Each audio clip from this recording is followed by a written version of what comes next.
Okay, let's go. 50 to 70,000 thoughts every single day. And over 90% of those thoughts are exactly the same thoughts that we had the day before.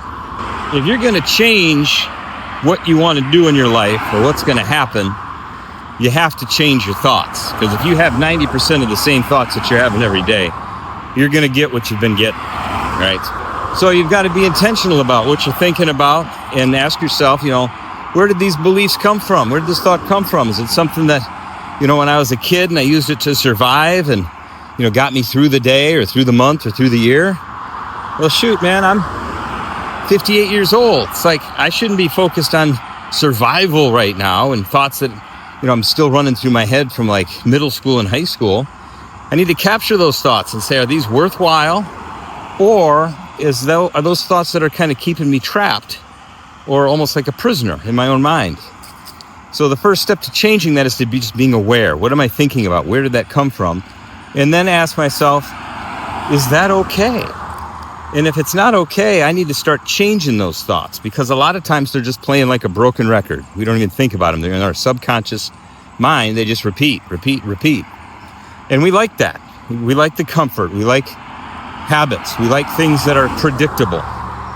And I've often said men are never more insecure when they're out of control. When they can't create, measure, control something, they get freaked out.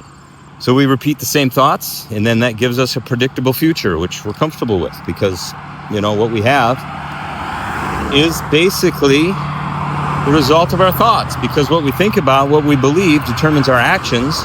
And then those actions determine what we get, our outcomes. So if you want to change your outcomes, you have to start at the beginning and you have to start changing your thoughts. Now you can say, well, I'm just going to change my actions.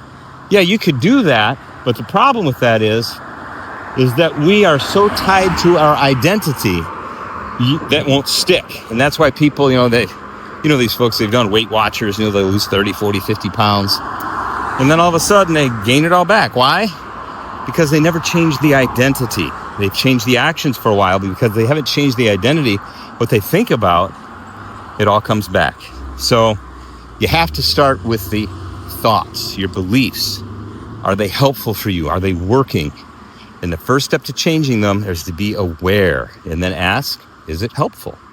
And then you have to start practicing it day after day after day. Be consistent. Okay, let's go.